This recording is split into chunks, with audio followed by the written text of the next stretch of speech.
I retired just in time because I wanted to just get out the door before this guy started coming up and whooping my ass. One, don't be afraid to step up. Two, fall forward. And three, don't quit.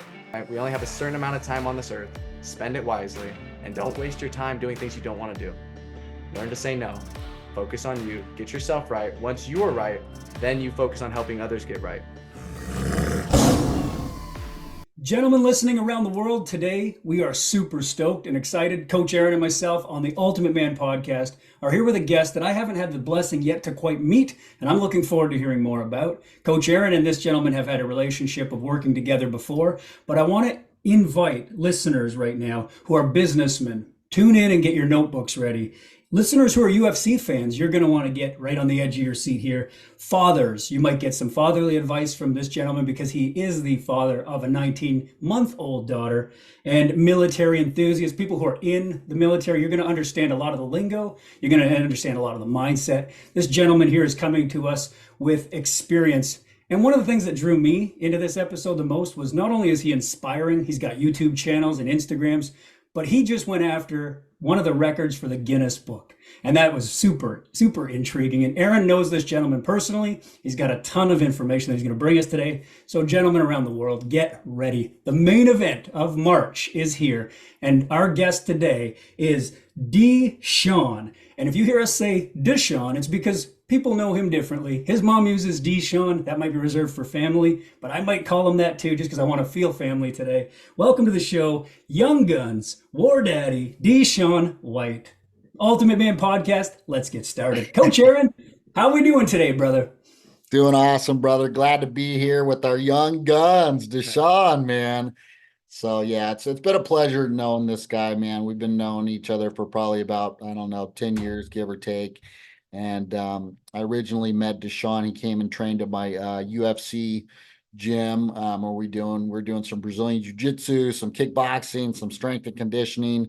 He saw us doing one of our exhibitions down at the park one night and said, I gotta go check these guys out. I'm gonna go up to the gym and kick their butt. Let's see what these old guys are all about. So he came up, checked it out, and got hooked, man. He started training, doing some of my jiu-jitsu classes.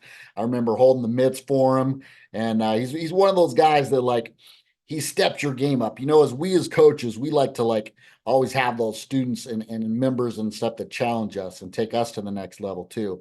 So he was one of those guys when I was like holding the mitts for him that I would just be like, oh man, I gotta be on my A game right here, man. This guy's coming with some fire, you know what I mean? So, and he's just always been a very positive, influential kind of guy, good positive role model. And then I just recently saw that he was doing the burpee pull-up Guinness record challenge coming up here on his Instagram live. So I tuned in and checked that out, and he's a freaking absolute beast. I couldn't do half of what he did on that. And we'll dive into that a little bit later. But welcome to the show, brother. Glad to have you here. Thank you. Beautiful introduction, guys. Really, I really appreciate that. It means a lot to me. I'm very thankful to have good, influential people that are around me and that help make me do better in life as well. So I look up to you as well, Aaron. It's great meeting you today, Lawrence. I look forward to becoming friends after this for sure. Absolutely. That's why I want to use DeShawn. I feel like I feel a part of the family with that.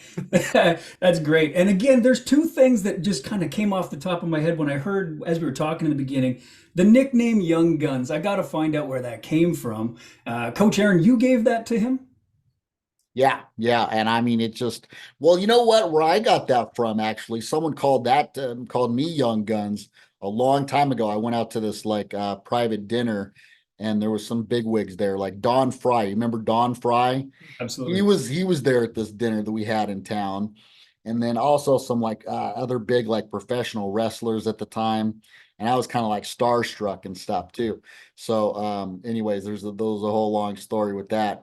But Don Fry called me Young Guns, and I just kind of liked the term after that. And I'm like, this guy is the next Young Guns right here. He's the next up and coming stud muffin right here. So that's why it's stuck. That's that's awesome. Now, Don Fry, for those of you listening who are UFC fans, know that this man is Hall of Fame. And in fact, I think he just got inducted to the UFC Hall of Fame. So DeShawn is now on your list of the next upcoming Hall of Famers, which is pretty damn badass. So I'm super stoked about it. The other nickname was War Daddy. and we got that from in the military. Can you tell us a little bit about how that name came about? Yeah, so I'm in the Marine Corps. I'm a sergeant, and I'm in the reserve side right now. So I'm an 0341, which is infantry. It's a mortarman. So we drop mortars and blow things up, right? And I'm in charge of my entire section. So I have a bunch of guys underneath me. They're all a couple years younger than me. And so I'm the one of the few guys that is actually a father. And so if we are to go to war, then I am their war daddy because I'm basically in charge of them. I'm the one who they come to for everything. So I'm their dad. So war daddy kind of slid in there, and that's my nickname. But I can't say that when Brass is around. Brass would be the officer. So if you're over the radio, it's not War Daddy. It's a White Panther actual. So, but amongst the community, it's War Daddy. They know who it is.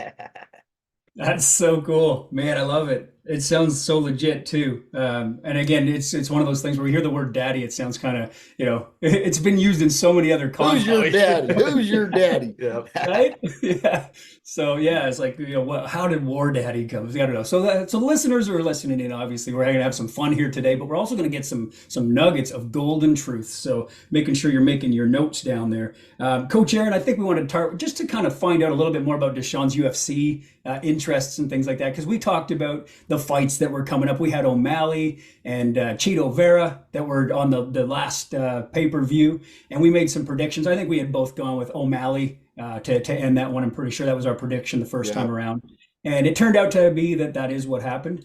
And so we want to find out a little bit about DeShawn's background as far as, has he been in MMA? Has he done some training in there? And you guys have a little bit more of a story there. So can we go in and dive into some of that? Yeah, if I can take over from here. Yeah, go for it. So I started training with Aaron when I was about, I want to say 15. And I did it for about 6 months solid. And then I think football season started back up and I had to start working over the summer. So then I wasn't able to fit jiu-jitsu in the time frame. So went through that, played football, came back. When I came back, I think that's right around the time that your gym was closing, was around that time frame. And so then I ended up just buying a bunch of the equipment from Aaron. Well, really, you gave me everything basically. But I bought a bunch of equipment from you and I used that and I started training with my guys. So like all my friends would come over on the weekends if we weren't working or didn't have football or anything. And we would just train ourselves. So everything I learned was from Aaron, and then I was teaching all them that as well. So the little ghetto kids that I grew up with, my buddy Brett Donham, all of us, we used to get down all the time. It was a fun time. And so I started that. And then, like I said, your gym was no longer around then. So then I think senior year, I started training again at another gym that had opened up right behind Mendo Mill for a little bit. And then that closed down. And so then I moved on to the next one, which was when I deployed. And so I deployed my first time back in 2018 to 19. And when I was deployed there, we were in Japan, and one of my buddies, he's a purple belt. Truthfully, I think he's a black belt, but he's a purple belt in his gym. And he was training all the Marines. So we'd go to classes every Tuesday and Thursday. So I did that for about 8 months while we were deployed. And we're looking at deploying again here soon. And he's there again. So we're going to start that up again as well there. So if you've ever been on a military base, their gyms, like, yeah, the living quarters suck, but the gyms are usually badass. Like really nice, like 29 Palms, badass gym. Lejeune, badass gym. Japan, awesome gym. They're remodeling it. It's great times. That's awesome. Where would the next deployment take you? So right now it's looking like it's going to be similar. We're going to go to Japan again, but then from there they're trying to branch out and hit different locations to go cross train with other foreign nations out there. So Japanese Defense Force, they're talking about maybe training with the Taiwanese. We're talking about training with the Philippines, the Koreans. So we're trying to figure out kind of where we're going to jump around there. They don't really know. They're just kind of giving an idea. Hey, we're going to be heading out this way. And so if we can link up and get it approved, then we'll go train with these guys. If not, then we'll be on Japan, just having fun in Japanistan. Nice. Okay. So, and we go back to when you first were working with Coach Aaron as well. You studied some of the MMA at that point, or were the stuff you were taking back and teaching the boys? Yeah. So when I was training with Aaron, I used to actually I would get off of school at like 3:30, and then I would walk from the school to Aaron's gym, which was over by the movie theaters. And that's a cool couple mile walk every day. And so by the time I'd get there, it'd be like 5:30-ish. And I would start training there. We would do, I think typically when I showed up, it was the kids class was going, and then it was straight to hot yoga, and then it'd be kickboxing and then jujitsu. So I would get like 5 hours in and then walk back home typically. Wow. And so it was an everyday process for a little bit of time from Monday through Friday. And then Saturdays and Sundays, I don't think I trained there. Yeah. But Monday through Friday, I was there every day. 5 days a week. I fell in love with it very quick. And then there was also a young kid who was a couple years older than me that was fighting. I don't remember his name, but I think he was like 17 and he had his first fight. And I was like, oh, dude, I could fight this early too. Yeah. That got me super excited. Oh, probably Adrian. Yes. Yeah. Adrian. Yeah, Adrian was a little stud too. That's Yeah. awesome. I was just wondering too, with you were saying young, as far as the nickname Young Guns came in, then you were just saying there was a young guy there, Adrian. And I asked earlier before the show started how old DeShawn was. And for the gentleman listening right now, just for the sake of relatability, I always say I'm 45 years old. Coach Aaron, we're over 40 years old. We're the old guys in the group, but we actually train hard, we work hard, and we stay young. We're as young as we are with our habits and our consistencies. And DeShawn said he was 27 years old, young. And I thought that was pretty cool because he didn't say I'm 27 years old. So that's a framework and a mindset. And we're going to talk more about mindset today, which we have said, can be very, very beneficial and maybe even the main mover in your results. One of the things that we wanted to talk about was addictive personality. And you said you've got a very addictive personality, but a lot of people have that and they look at it in a framework of negativity and they say, my addictive personality leads me down dark paths. But if you could send a message out to someone who's identifying as a young man with addictive personality right now, how would you frame it to make that maybe more of a blessing than a curse? Yeah, no, I think that's a beautiful question. And so what I would say with that is a lot of the times kids who have addictive personalities, they're pushing it towards something that's negative and doesn't actually benefit them, right? So a lot of people get addicted to, let's just say, drugs or whatever it is, and it's having a negative impact, and then it's going to compound, right? So maybe they're smoking weed, and that's where that phrase gets, the gateway drug. It really just means that with one negative aspect, if you keep doing it, it's going to eventually compound, and it keeps compounding. If you know anything about investing with money, compound interest adds up quick. It may take a little bit of time and it may take time for it to rise, but as soon as it hits that, it jolts fast and then you get screwed over, right? So find something that's actually positively affecting you. So if it's sports, like I could never imagine it. Like, so I have a daughter, she's 19 months old. If she gets addicted to freaking gymnastics, I'm not going to tell her, don't do gymnastics for 7 hours a day. What sense does that make? If she's into it that much, good. Push her towards it, help her get after it. Try to help her understand about burnout too. Because I do think that's something that happened. I had a lot of friends who were really good wrestlers through middle school. And then when they hit high school, they just had burnt out. So having to find that happy medium. But at the end of the day, if you have an addictive personality, just shift it. Shift your mindset to, hey, I don't want to do bad things. Let's find out what's actually good and can benefit me. Too many people waste time. And I think they waste it on the wrong things. TikTok, social media, because that's what you think you're addicted to. And it's just turn that off for a little bit. Go outside, take your sock shoes off, ground with the ground, hang out, breathe, and then find something else. It's not that complicated, guys. Nice. That's some Too many great people give information. hard issue or everyone thinks that every problem is harder than it really is. There's simple fixtures for everything. Take the time.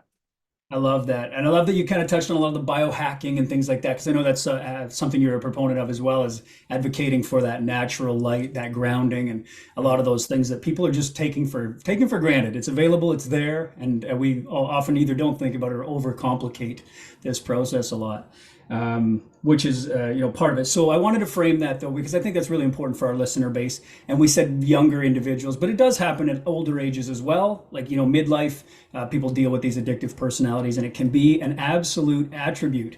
Now, when we talk about mindsets, we talk about skill sets and all these different things. When we talk back to UFC, which we started this conversation, do you have any favorite fighters that you already kind of follow and idolize and cheer for?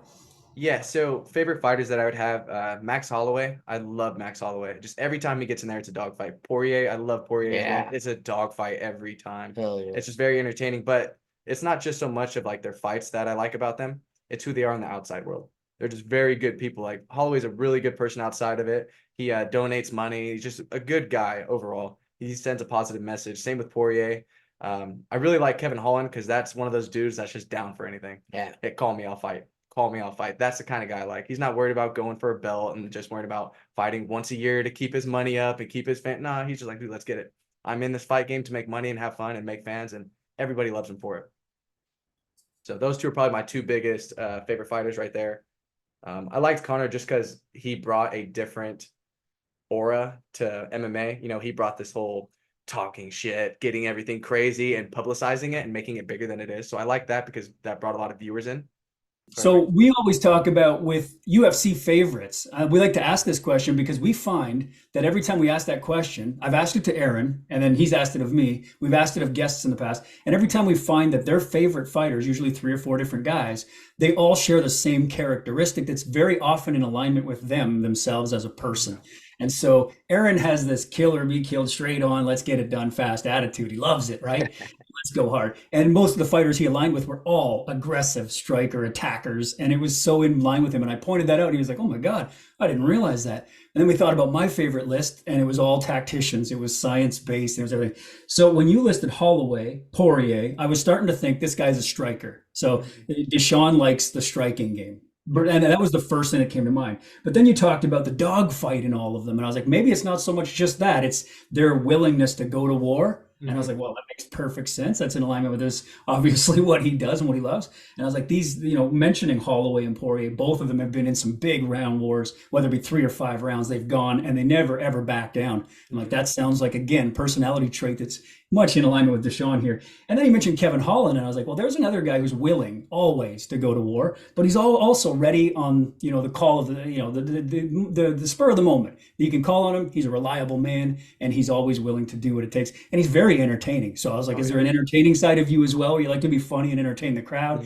Is that something that you look for, or is that a trait of Holland's that you really enjoy?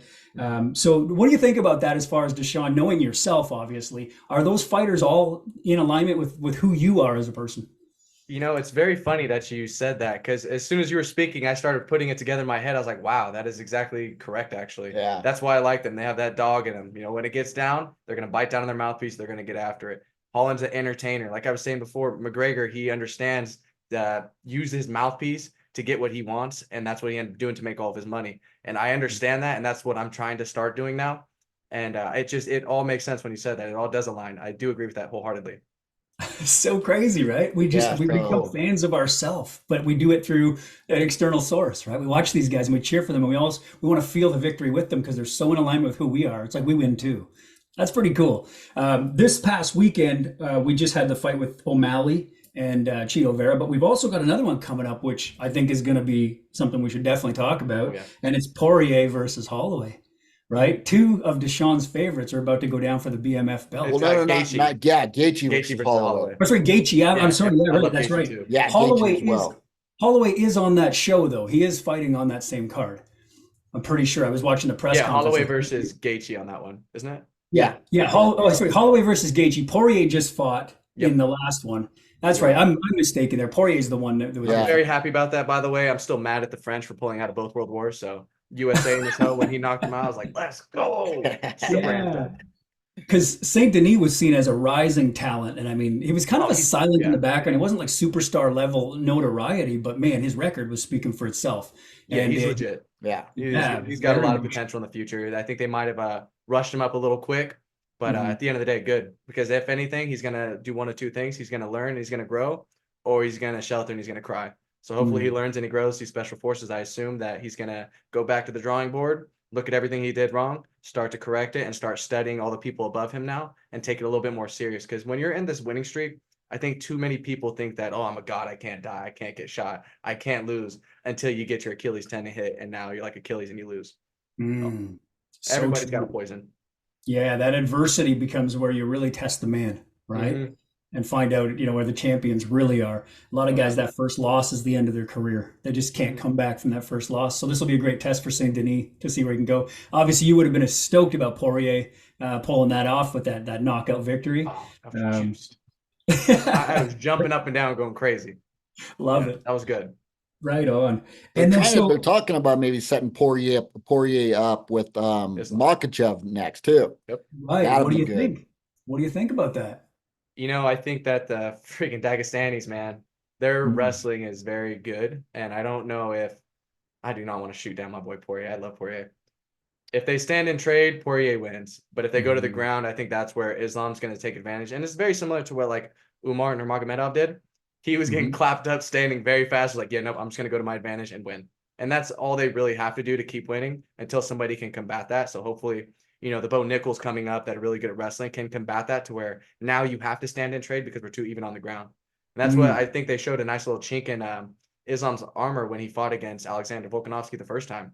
Because he realized I can't just take him down and beat the shit out of him. Yeah, granted, he was able to hold him down on the ground, but he was doing no damage during the time. And when it got down to it, the nitty gritty, that 5th round, if it's a schoolyard fight, he would have lost that fight.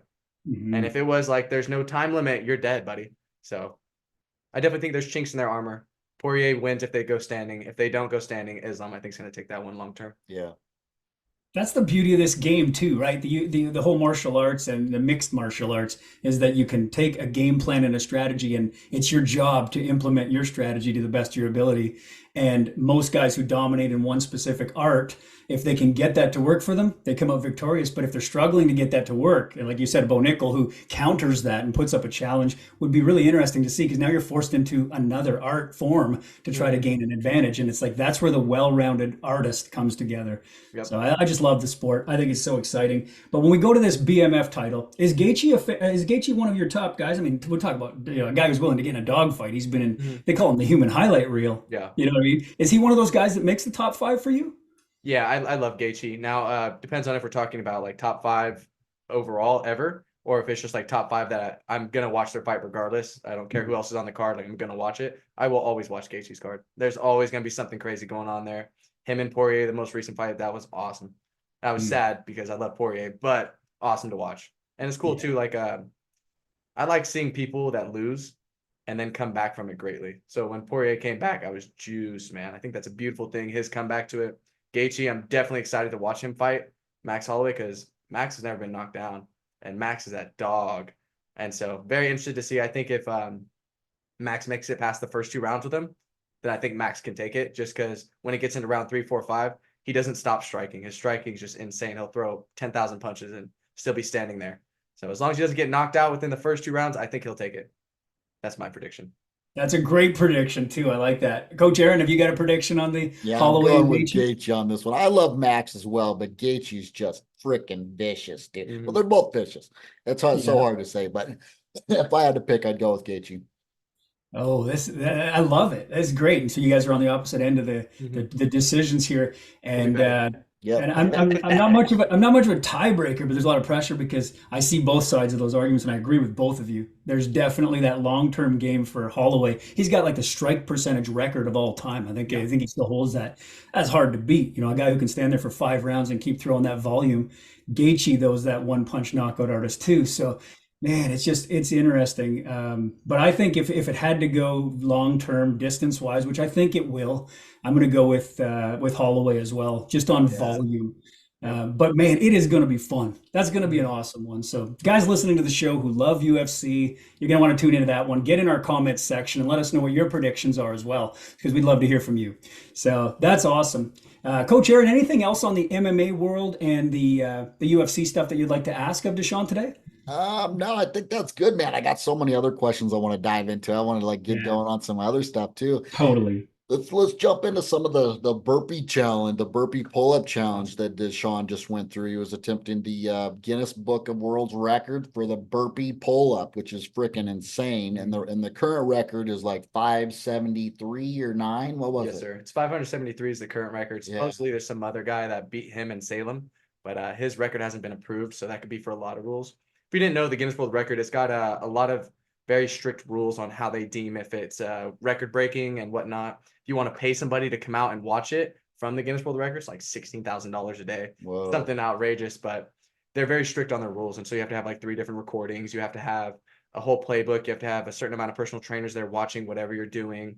There's just a lot of rules that go into it. So maybe that guy did beat it and it might be higher than what 573 is currently.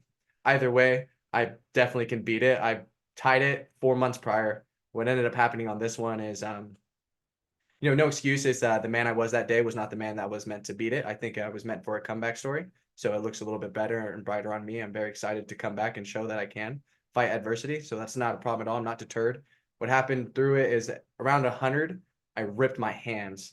I'm not sure if you guys can see very perfectly, but my hands are a little ripped up and cut on both sides. And it makes the bar a little bit slipperier. And then when you're trying to hold on and squeeze too, you're doing a little bit extra. That's not an excuse either, because I should have still been able to do it. But I fell short at 501 burpee pull-ups. And, the coolest thing about the whole situation, though, is you never realize how many people are actually in your corner until you're doing something big like that. And, even a lot of these times, like, I'm sure you guys have posted on social media before and you'll get, 1 or 2 likes and you're like, dang, man, like, I feel like I put in all this work and no one really cares. But people are watching. They're not always liking, they're not always sharing it, but everybody is watching you. And I thought it was one of the most beautiful things is when I posted that is the amount of love I got. I got so many messages from people I don't talk with anymore, but we're just saying like, hey, bro, I love you. I support you. I think you're so awesome. Like, you don't realize how cool this is, what you're doing. You're inspiring other people. And it's like, it makes it so much more worth it. It means so much more to me now. It's like now I have a different hunger and a different fire underneath me. Before I was doing this just to cement a record and just be like, hoobity hoobla, look at me now. Now I'm big. Kind of more so like that. But now it means something more. Like now I have to do it so I could show other kids they can do it too. That's the whole purpose. Cement a legacy. Show everybody you can be someone better than you truly are. It's not just based on where you live, where you grow up. We grew up in a small town. Not a lot of people get out of here. Not a lot of people do a lot of things with what they were given. But at the end of the day, it's a half glass full. Nice. I'm just Yeah. absorbing that, letting that sink in for a moment. That's great information. I don't care if you're an experienced coach, a businessman, a child out there, whatever. That's good information. His mindset right now, we talked about the addictive personality and things like that. The idea of going after a 573 rep challenge of any sort, I don't care what it is a lot to take on mentally. And you can see where DeShawn's mindset goes is like, if I'm going to do it, I'm going to be the best I can be at doing it, which I think is so admirable. You've also mentioned in like our little pre-chat, I think, was that you were kind of like this in all your sports that you've done, is whatever you get into, this is your mindset.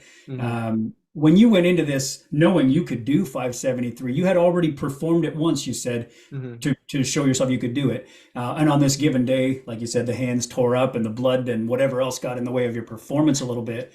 And it excites you about coming back and being able to perform it again. How long do you think it would be before you'd be ready to do this and try this again? So now here's where the competitive side comes out. I could do it next weekend. I'm positive of it. It's it's very funny. The whole situation was very awesome. I think I overcompensated, for because I had done it before. So now I put myself through a whole fight camp too. So a legit 6-week program that I built myself, set up with how many extra burpee pulls I'm gonna do a day on top of entire workouts already. So I was working out 7 days a week the entire time for it. I was ready to rock and roll. Everything was good. I was feeling great. That day I was feeling great. Everything was cool. I think that I think the world needed to humble me. And I think that's great because sometimes you need that. Like I said, I have a very addictive personality. Any sport I hop into, I'm gonna go as hard as I can, balls to the wall, fall in love with it. I'm gonna become great at it because that's just my personality. I can't be the worst in the room ever. I have to find a way to be the best. And that's kind of one of those things that was good because it humbled me and made me realize, you know what? I'm not this top dog anymore. I need to work harder again. So it's just beautiful. It's just another hill. Every time you get to the top of the hill, you just see another bigger hill. So I'm gonna climb that hill, beat that, and then work on the next record. And the next record I'm going to go for is going to be something that I just like doing things that nobody else likes to do. You don't like to do it? Good. I'll do it. Put me in there. I'll go after it. Yeah. What inspired you to do that particular challenge? Like, was there something that you were drawn to that, Because it sucked. Yeah, it was the worst. That was the thing. I'm all about it because nobody else wanted to do that. Like, once I get that record, the person after that's going to see it, they're probably like, yeah, you know what? Fuck that, dude. That's too much. The juice is not worth the squeeze. Yeah. And I'm all for it, man. I will always go for that. There's 10% in there. There's a 1% chance I'm going to get it. I'm going for it. I have no problem with that at all. So that's kind of the reason I actually posted about it because basically I was working out every day and I've been gaining a lot of weight. So I was bulking and I kind of was just not like, the motivation for working out in the morning. I don't usually need pre-workout. I was starting to use pre-workout again. And I was like, man, dude, I'm just not feeling it right now. So I have to find something to help drive me to keep going forward. And so that's why I came up with a post. I was like, hey guys, I'm going to try out for a Guinness World Record. Throw me all of them that you think I can do or something that you think would suck. And then this was one of them that came up and I was like, ooh, that sucks. Let's do it. And started practicing that day. It's great. Did you cut any weight in preparation? Like I know you were bulking before that. That'd be a lot easier if you were like 10 pounds lighter. Did you try to lighten up a little bit first? Yeah. So with the fight week that I said, the whole camp basically, the first week I did a 24-hour fast within it. The next week I did a 48-hour fast. Next week 48-hour fast, 48-hour fast. Each week I was doing a 48-hour fast just so I can maintain my health and also let autophagy step into play and just kind of try to cleanse my body out a bit. And so I did drop weight. I was at about 190. I dropped down to about 178, 80-ish. So I was right around there. I thought weight was perfect, no issues. And yeah, just wasn't the better man that day. Well, it was a freaking awesome performance, dude. I was watching him the whole time on the live and I was like going, this guy is fucking machine, dude. I appreciate it. I loved Aaron's question because it was like, what in the hell made you choose that exercise? And your answer was that you, if I heard you correctly, was that you like to take the most challenging thing that sucks that nobody else wants to do. And when I ask clients, well, what exercise are you struggling with? Most often it's pull-ups. People Oh just yeah. struggle with pull-ups, right? And they're like, push-ups kind of might be a close second. Some people struggle with push-ups, but when it comes to guys, they can do a lot more push-ups, so they can do pull-ups, Hmm. no matter what condition they're in. And whether it be, they can do two push-ups, but they can't do any pull-ups. That's still, one-sided towards the pull-up. So pull-ups is definitely something you'd go after. And I don't know if I'm sure there's a Guinness record just for pull-ups alone. Hmm. But the fact that you added the second most, let's call it hit training nemesis, which would be the burpee. Everyone's going to say the burpee is absolutely demanding. I mean, if I got down and gave you 10 burpees right now, I could feel myself be winded. Oh yeah. That's just challenging. I can't even imagine 501, brother. And that's what you're calling like maybe your worst day, right? And I'm like, that is incredible. So you should have gotten a lot of love for this. I mean, if people can even understand just that task alone, the pull up, that's only half the battle. He still did the burpee and then put the two together conditionally. Were you having to take massive rest breaks in there? Because I unfortunately didn't get to see this live. Hmm. And now I'm going to want to go watch it back if it's still available to see. Hmm. But did you have to take breaks? How did you pace yourself to get to this 501? Yeah, so I've done a lot of training for it, and typically in order for me to beat the record, I'd have to average 9.73, I believe it is. And so I was averaging 10 to 12 was my normal routine average for 20 minutes, 30 minutes at a time. So I was like, oh, this is a cakewalk. Basically, just wanted to get at least 30 lead. That way I could take a break. I could, talk to the crowd a little bit and hype them up. Like there was a scene where my hands ripped open, and it was like when it first started happening, and it was just bleeding everywhere all over the bar. And so like I wiped my face with it, so I had blood all over my face, and I was like, trying to get the crowd going because I was still doing good then. And that's kind of what my hope was, that I could also entertain while doing it. So it's not just you watching somebody get after it and you're just like, oh, that's crazy. But I was trying to get that aspect into it. So get up by 30 and then go and just slow cruise at 9 per minute.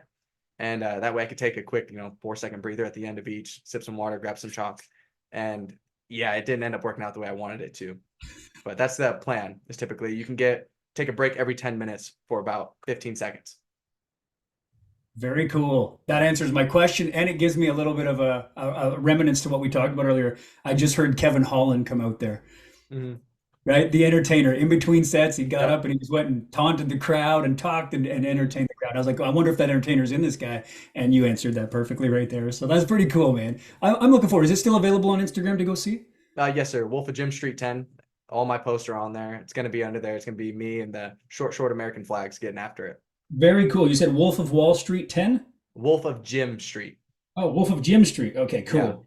My buddies gave me that nickname when I first became a personal trainer. So that's like stuck with my slogan for all of my posts now, or all my social medias. Very cool. Very cool. Our guests mean everything to us on our show. We appreciate you coming here and doing this with us for us, but we also want to give you that notoriety and that feedback as well, because it's a two-way street here, and we definitely want to become. I mean, I need to become a follower and a fan as well. So, guys listening to the podcast, you got to see this. This sounds amazing. Very cool. I'm also hearing one more reference in there, and again, I want to get your feeling on what you think of this. Your mindset, your determination, even your Marine Corps background and stuff. I'm hearing a lot of the David Goggins, Yeah. and you probably hear that all the time. But what's your thoughts on him or your relationship to it? We're here to talk about you, but I want to hear your take on that mindset. And do you think he's going in the right direction? Is he inspiring young men in the right way? What are your thoughts? I think he's the truth that you don't want to hear, and that you're just being a bitch and you're being soft. Majority of us, these roadblocks that we're putting up, we put up that roadblock and it's the most simplest thing. And you're just going to sit there and be like, it's cold outside. I'll wait to go for the run. It's raining. I'll wait to go for the run until it clears up. You're just always making excuses. And what he shows and what he embodies. So I've read both his books like 6 times. I've done his challenge, the 4x4x48. That's what got me interested. So the funny story, the first time I ever ran 4 miles every 4 hours for 48 hours was with, I was a car salesman at Thurston Honda, and I had just finished his book. So I had a 45-minute drive there and back every day. And I just finished his book on my way back, his first one, Can't Hurt Me. And in there, he had talked about, running 4 miles every 4 hours for 48 hours. And I was like, well, it's 8 p.m. right now. I could do that this weekend and go back to work on Monday. And yeah, I could do that. And so I did a 4x4x48. A Friday night, started at 12, finished at I don't know if it was 8 or 12. Sunday night, slept for a couple hours, went right back to work. And it was just something very interesting because it was terribly tough. If you've never ran, by the way, I have never ran more than 3 miles in a day prior to that. And so then now you're mixing in 24 miles running a day off of very little sleep. And it was 2 full days of that, so 48 miles in total. And so I love David Goggins' mindset. I think he has a really good idea of building your will of resolve. There's a good book I don't remember the exact name of it, but it talks about your well of resolve. Have you guys heard that before? Mm-mm. So your well of resolve, let's imagine a well where you get water out of, and the amount of bullshit that you've been through in your life. So all the pain, all the agony, all the hard things you've gone through. The hardest thing you've been through is the hardest thing you've been through. You've been through. Everyone has their own well of resolve. So because maybe I had a shitty childhood, my well of resolve is deeper. So I could pull from somewhere deeper where these inconveniences that might bother you doesn't bother me because I've been through much more shit. And so when you put yourself through these stressful situations, all this pain, all this agony, running outside when it's fucking raining and it's cold, that alone is going to build your well of resolve. It's going to build your toughness, your hard skin. So that's why I like doing ice baths first thing in the morning, because now there's nothing that's going to be worse than a 4 a.m. ice bath. Nothing else is going to bother me. The guy cuts me off in traffic. Fuck you. I had an ice bath this morning that was way worse than you. I don't even pay attention at all. So putting hard shit in your life that you structurally do yourself helps build. So when you do go through that random event that happens, a car cuts you off, something happens, you get fired from your job, it's not that big of a deal. You're like, cool, I'll just pull from my well of resolve. I've been lower before. Love it. Mm-hmm. Yeah, I was That's going to awesome. ask you if you're still doing the ice baths on a regular basis. Yeah, just I do them every day at 4:20 a.m. But I stopped for the last few days because my hands are ripped open and I haven't cleaned the ice bath yet from last week. And so I just didn't. I don't think there's fungus, and I use chlorine and everything, but just didn't want to risk that one. So I'll start again on Saturday. Right.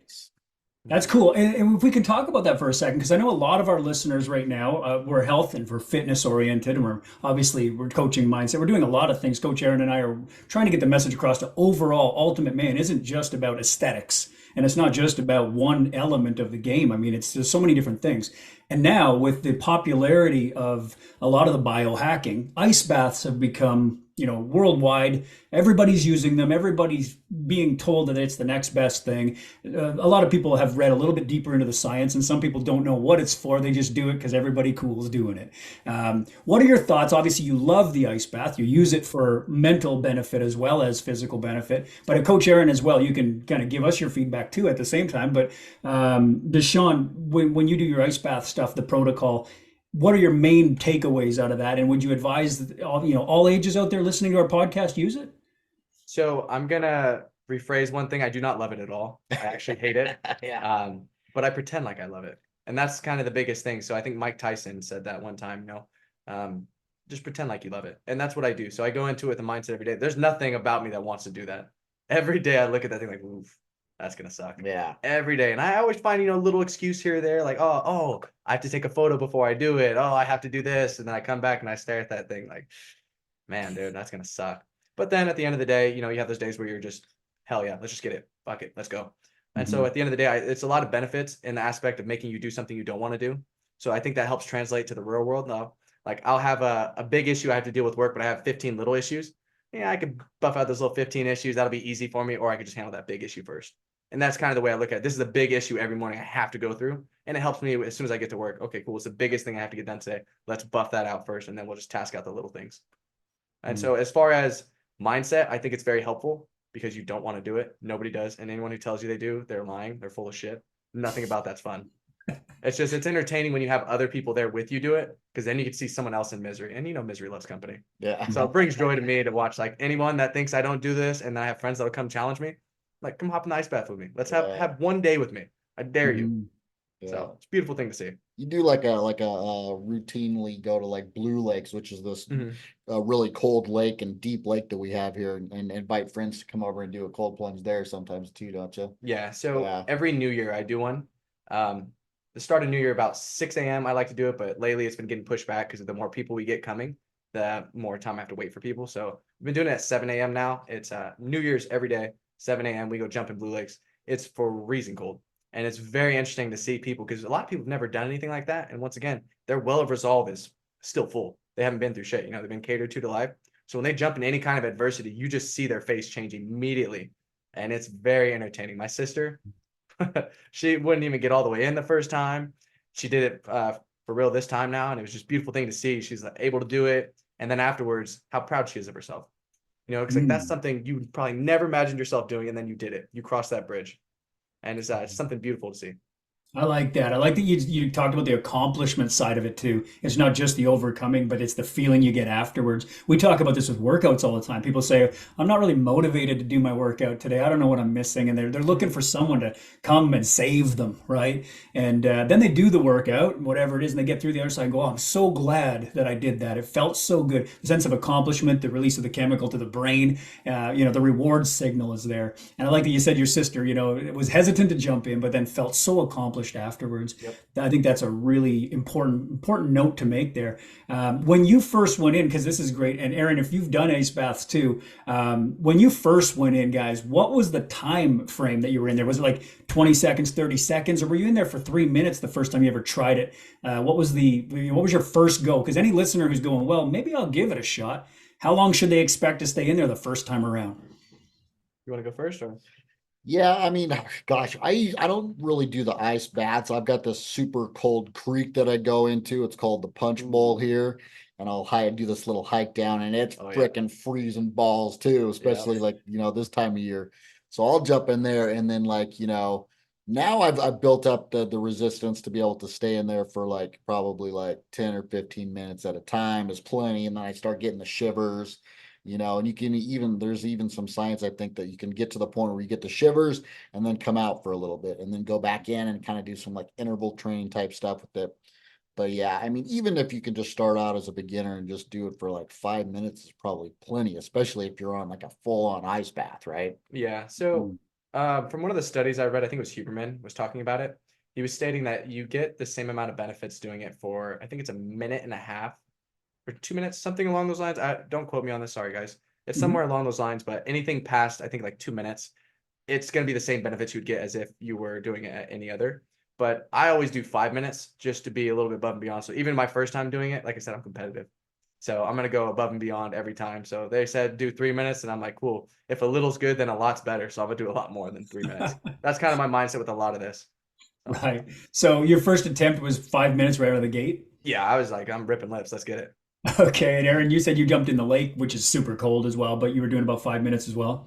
5 minutes is good. I stayed in for one time for like 15 minutes and it was like a little overkill, and I had the shivers for like an hour afterwards. So you don't take it that far if you're just starting Right. out. Yeah. Yeah, for sure. And there's also a temperature that has to kind of be met in order for the brown fat activations and things like that to really have its benefit to the body. And I'm not sure the science on that exact number, but is there a specific temperature of the water you look for, DeShawn? Yeah, so I believe the science is under 52 degrees, I think it is. So 52 to like 40-ish, I think is Okay. perfect. Anything below that. And plus also if you're doing ice baths, anytime you hop in water that's 40 degrees versus 50, it feels the same.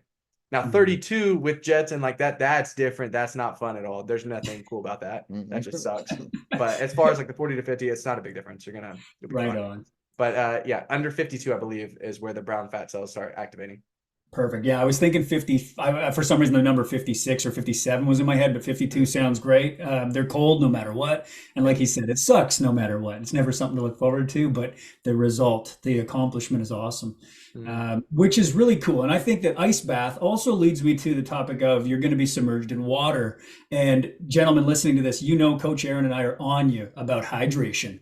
And one of the main things DeShawn is literally preaching to help people out there is hydration. It's water. We're going to talk about that. I want to ask some questions. And I know, Coach Aaron, you had a few questions about the water and the whole mindset around the water and the purpose of it. But we also do this. When we talk hydration, we have our official Ultimate Man cheers. So I know that DeShawn and Aaron have some special drinks with them today. If you want to share with us what you're drinking today, boys, let us know. And guys around the world who are tuning in, grab your drinks. Cheers, boys. Kompai. Cheers. Yeah, on Right his on. Instagram, he'll take like a whole bottle like this and just down it in like a few seconds. He'll be like, drink your water, down a whole bottle. So that's Nice. kind of been my slogan is drink more water. It became a thing back in 2020. So when I became a personal trainer and started my meal prepping business, I started to try and think of things like what would be something funny that'd be catchy and everybody would know that's me. Drink more water became my thing. So I would just grab a water randomly. And it's back when I used to drink out of plastic water bottles. I used to grab them and I could like squeeze them together like this, whoosh, and it would just shoot the whole thing down and you just swallow it super fast. And so I was able to pound water in like 1 second. And that became like my slogan. So everybody would see me, like, oh, drink more water. And that also helped bring attention to my brand, which was the meal prepping business. And then I was also doing personal training at the time. So That's kind of how that all got started. But as far as like water I drink now, I'm very different than the man I was before. And I'm very aware of admitting that. So back then I used to drink plastic. The reason you don't want to drink plastic water is there's actually a lot of microplastics. So BPAs get leaked into your water. And when you drink that, it gets into your system. Now, what are the downfalls of that? Typically, I think on average, the average American consumes a credit card worth of microplastics every week, just with all the food that we eat, all the processed food, all the plastics. And you may not even realize it, but in those water bottles, they're not made at your Safeway. They're made somewhere else. It could be overseas. And then they're put on a boat. They're sitting in the sun. They're getting moved around, crunched around. All these little microplastics are getting into your body, and that's just sitting in there. It's not benefiting you at all.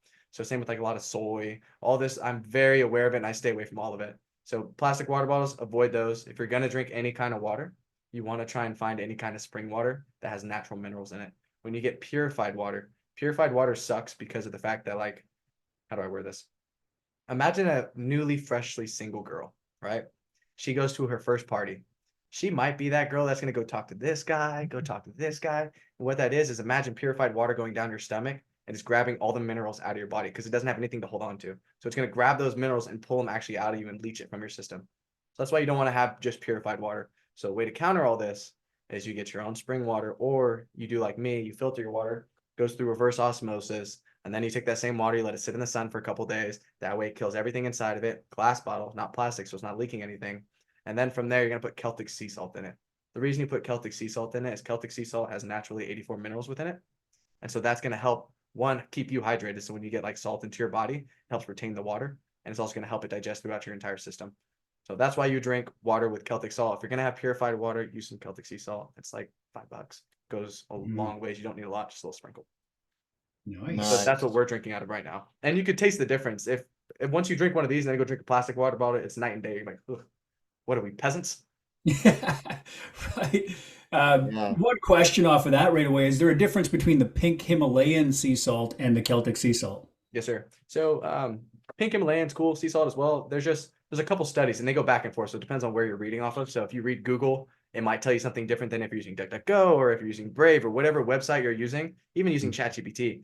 A lot of these, this is the issue, is science is not always 100% science nowadays. So sometimes it can be paid off by certain situations like the whole Kellogg situation and a few other science issues that were saying that fat's actually good for you and sugar's really good for you back in the day.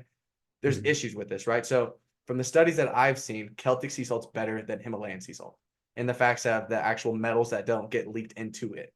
So that's why I like Celtic versus Himalayan. I've read a couple. My wife, she does not listen to anything I say and will always do the opposite of what I say until she sees somebody else say it and then goes, oh, no, I get it every time. And so I think that's what wives do. They have to challenge you. And so she always challenges me on the Himalayan salt too. And so more studies I've seen show Celtic is better. There's another one I've been seeing people use now, real salt. I don't have any history. I don't know anything about it. I haven't studied it, so I don't want to speak too heavy on it. But from everything I've read, Celtic sea salt is the way to go.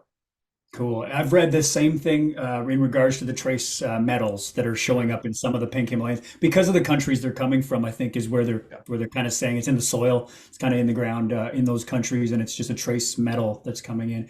And again, everything in small dosages. You know, most people believe to not be effective. It's not going to have any detriment on you, but it's the consumption over time. You know, that single dose interest. Yeah, the compound interest. You got it. Which brings us back to your business and everything else.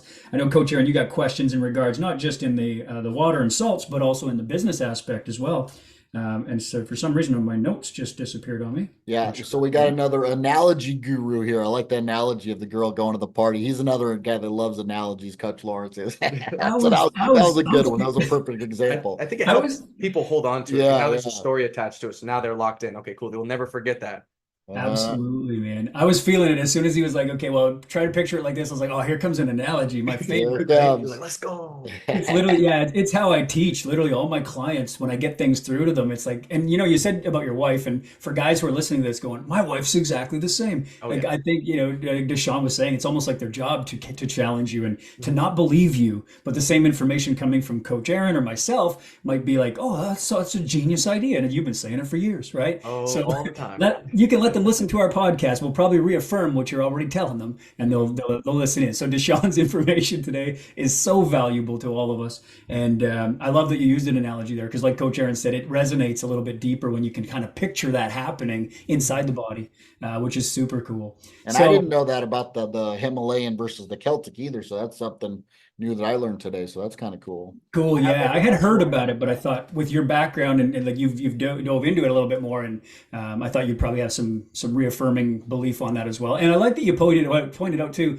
Google's going to show you one thing, GPT is going to give you another thing, because there's a lot of guys out there who are like, when they're thinking about hiring a coach in our aspect in our world here for coaching and training and business even, they think they can take their own do-it-yourself route. They're going to get all the information from YouTube, or they're going to get the information from Google or whatever, build their own program, build their own nutrition, and figure it all out that way. But there's so much confusing information because you get multiple sources, and some of them are censored, some of them are paid for, some of them, it's almost like they've omitted a lot of information from certain studies just to prove their narrative. hmm So yeah, I love that you pointed that out. I think that that's really important for the listeners to realize is, you're gonna hear it differently from every source that you go to. So it's important to kind of see multiple sources and look for that commonality or that common denominator. So that's cool.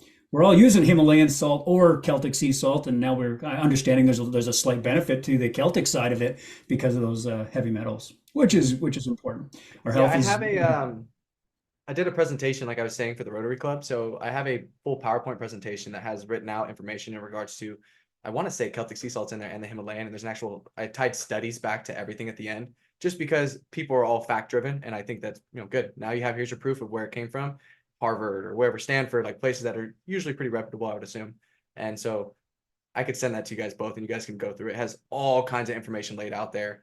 And then you guys can just use it if you guys want. awesome. Nice. Yeah, that'd be great too. And if you could send it to Aaron, we can also put it in the show notes if there's any studies specifically towards the Celtic sea salt. We can tag that down in the show notes as well, Perfect. which would be awesome. And then you mentioned in there you're speaking at the Rotary clubs, which is something Aaron and I have been looking at ourselves for speaking on the way of nutrition and lifestyle and coaching for the Ultimate Man Project. And it's the Rotary club's made up of business advocates, like people who are into the business world. So can we go there and can we talk a little bit about your speaking at the Rotary clubs and why they invite you, what you talk about when you get there? Yeah, so I have a presentation I put together on biohacking. I tied biohacking into all of it just because I think, in a sense, that's kind of what you're doing. At the end of the day, we're all trying to learn what we are. Our bodies are a car. And when was the last time you actually took the time to sit there and read the owner's manual of what actually makes you tick, what actually works for you? Like, people don't take the time to digest that and see what actually is benefiting them. I have a friend who claims he's not lactose intolerant, but every time he eats or drinks milk, he is shitting his brains out. And it's like, dude, you're lactose intolerant, bro. Stop doing it. But he doesn't take the time to study and realize that this is the issue that he gets every time he does this, right?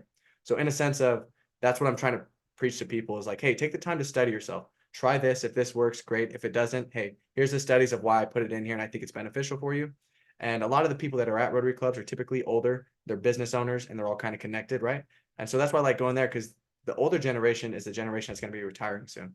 And especially if you're in the personal fitness training, that's the generation you want to attack, especially where we live at, because it's majority elderly. And so they're all retiring soon. So if you want to get some people to start training and get set up with, that's probably your best route if you want to go for a target audience that's going to be consistent. The boomers are all retiring. That's your audience right now. Send it now while you have time. Because if you don't, I will. Yeah, there you go. I like what we talked about earlier too. This is a little bit of a side note, but for the listeners who are joining us, we had a little chat earlier. Coach Aaron was talking about when he got out of the MMA world, right as DeShawn was coming in. Coach, can you run that back one more time when you talked about that part? Yeah, yeah. Well, we were talking about DeShawn, whatever he does, he likes to be the best at. And he says, like, I'm going to end up, whoever's mentoring me, I'm going to end up beating them eventually if I really get into it and have that addicted personality type thing. So it's good that we have enough age gap between us because I was just kind of finishing up my MMA career along the times that he was just kind of starting at the gym and looking like he was going to be the next young gun badass. So I was just saying I retired just in time because I wanted to just get out the door before this guy started coming up and whooping my ass. That's awesome. Yeah. And I think that again, we'll go back to MMA for a second, but you see a lot of older fighters like the 35 to 40, that range, they start to kind of leave the sport at that point. And I think this is exactly why, because there's a guy like DeShawn who comes up. He's not just younger. There's some advantage maybe to being younger, but there's more of that hunger, that Mhm. desire at that age. And a guy who comes up with that mindset of if I'm going to do it, I'm going to do it 100% all out, and has those genetic advantages maybe to being a little younger. That's what really makes the difference. It's not just the young factor, but it's the mindset really is major. So, Deshaun, when you go, are you still competing in anything sport wise?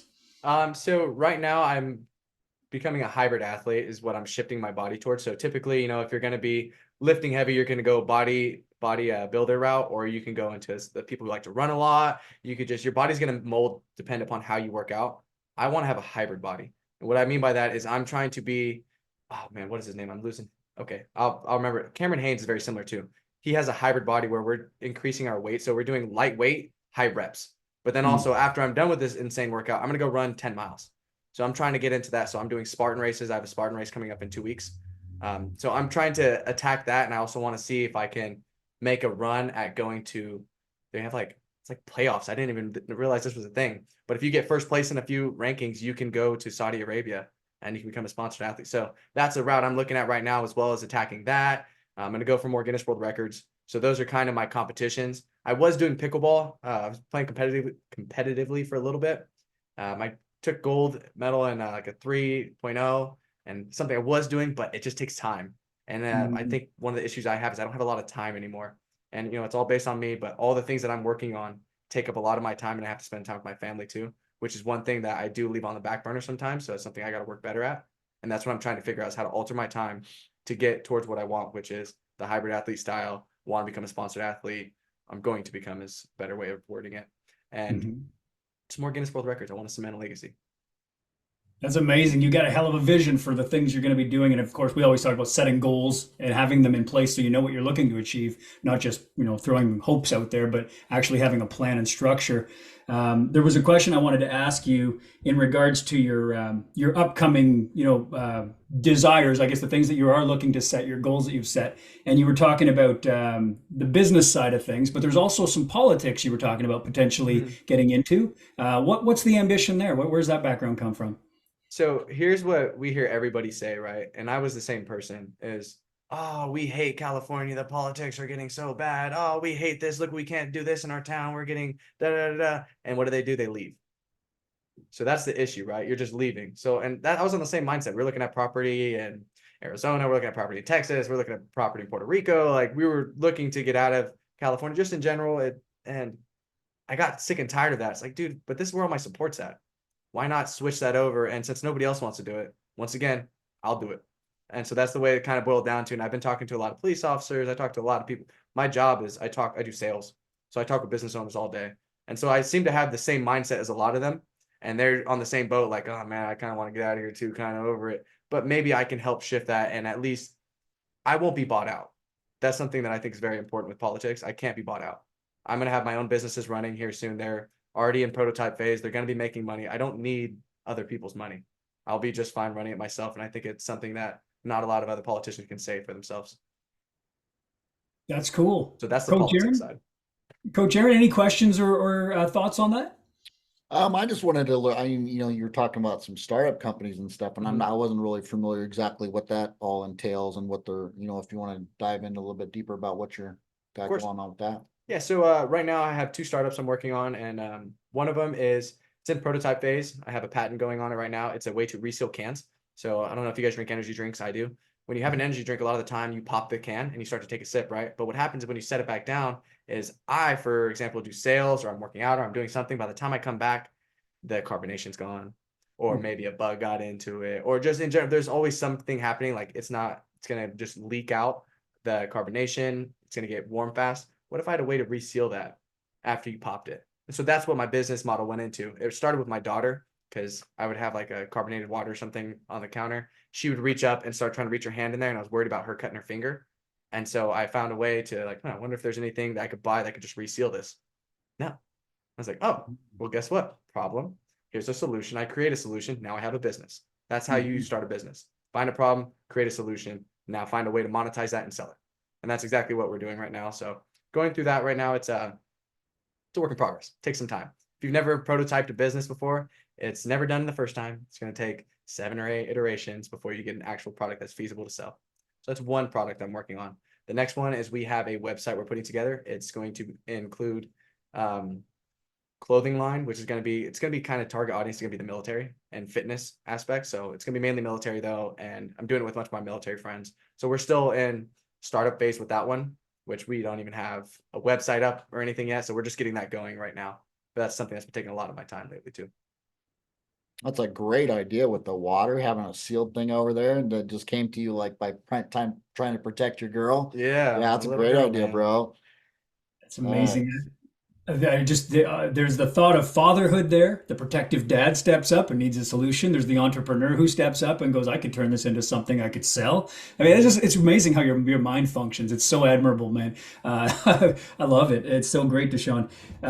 We were talking about the business, and I want you to just kind of speak to our listeners right now who are businessmen on two aspects. Give them any business advice that you feel you'd like to leave as a message, because this, like you said, this episode is going to last forever on the internet, all over the world. What would be your message to the businessmen out there on a business aspect? And then part 2 of that question, when those businessmen are needing to get healthy, get fit, and into the right world of, like, you know, maybe getting a coach, or maybe just taking on a journey of building lean muscle mass, whatever it is, how are they going to fit that into their busy businessman lifestyle? That would be part 2 of the question. But we'll go ahead and take your business advice first. So business advice, nobody knows shit. And that's something that's very important that I don't think people realize. A lot of us are scared to step up in the next role in our business or our job, whatever it is, because we think we're not ready. We don't know. But the people who are above us, they didn't know either. Most people are not actually ready for that role. But you know what they do? If no one else is going to do it, fuck it, I'll do it. They're going to send it, right? So that's the biggest thing. Don't be afraid to fail. Dude, failure is awesome. I always say this. If I'm going to fail, I'm going to fail going at a dead sprint, so I fall forward. Because I think it's better to fall forward than fall backwards in the business. So we fall forward every chance we get. So 1, don't be afraid to step up. 2, fall forward. And 3, don't quit. That's where a majority of us, that's the difference between most of us. You have an idea. Think about how many business ideas died in a graveyard, and they wish that they would have just went with it and changed their life, right? We only have a certain amount of time on this earth. Spend it wisely, and don't waste your time doing things you don't want to do. Learn to say no. Focus on you. Get yourself right. Once you are right, then you focus on helping others get right. So that's the biggest thing. It's like if you're in an airplane that's about to crash and the things come down, what do they say? Do first. Put your mask on first, get yourself right, and then help others next to you. So that should be your goal with business. Find a problem, create a solution, become the best version of yourself, help others. Well said, brother. Yeah. That's awesome. So the business advice is there. That's some amazing, again, it's mindset, but it's so much about, you know, like there's been so many little memes and infographics of a guy with a pickaxe, and he's going I love that through, one. you know what I mean? And he's going through, and then it just shows him kind of like hauling ass back home. He's exhausted, he's sweating, and it shows how far in he dug. And there's a diamond, a big diamond, right on the other side of where he stopped. And he leaves and he's heading back home, right? Like, I'm done. I can't take any more. And that sounds exactly like what you were just saying. It's just in that little image, right? And then the other guy's on the other side, like, reaching the diamond because he didn't quit. He was like that one little bit extra. But you know the one I'm talking about. You've seen that little meme and that little graphic before. That's exactly what I pictured when you were speaking about that business aspect. And I think that goes for fitness too. A lot of people are just on the verge of that breakthrough and they give up. So I'd love to hear your take now. You get a businessman who comes in and says, I'd like to work out. I'd like to get fit. I'd like to get healthy. I just don't have time, man. I am so busy. Like, business is occupying my life, and I still have to try and balance family. You're a dad. You got a family life as well. How do you balance it all? How does it work? And what would your advice be to those guys? Call you guys. I mean, at the end of the day, you call somebody who's a professional in this aspect. So don't forget to like and subscribe to the channel. We appreciate it. It helps the algorithm and it helps us grow our channel so we can bring you more great episodes and some really great guests for the future. Also, if you're interested in working with Aaron and I and you want to gain some information and experience from us, then always reach out in the best way that you can. And that is going to be to get involved in the forum. You get a chance to mastermind with the entire group of men like yourself who are in it to win it. Gentlemen, there's no better place to be. If I wanted to get involved, this is where I would start. Get into the Ultimate Man Forum, and we will see you on the inside. I think this is an issue people have too. They try to do everything themselves, right?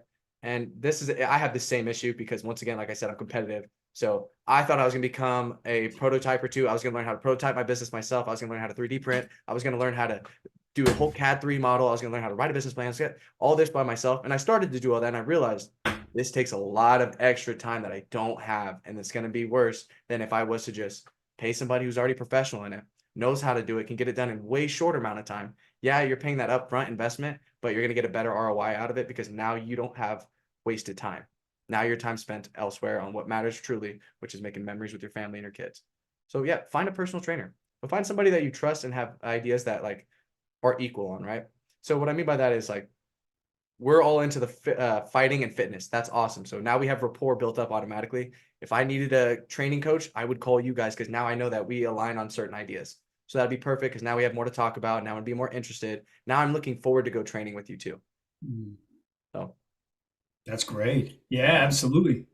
And do you think that health? Okay, so here's something I'm listening to a lot, and I see this a lot on across Instagram. I started following Andy Elliott, and he was a car sales guy. He's very aggressive in his approach, but I've noticed in the last, I'm going to say the last year, the switch that he made, it went from being great at the sales aspect to a real fitness and body image focus. Like he seems to be getting ripped out of nowhere. I mean, he was in good shape before. Now he's looking jacked. He's doing most of his Instagram stuff in like shorts and a tank top. He's speaking at like car sales conferences and he's practically wearing a gym attire instead of a business suit.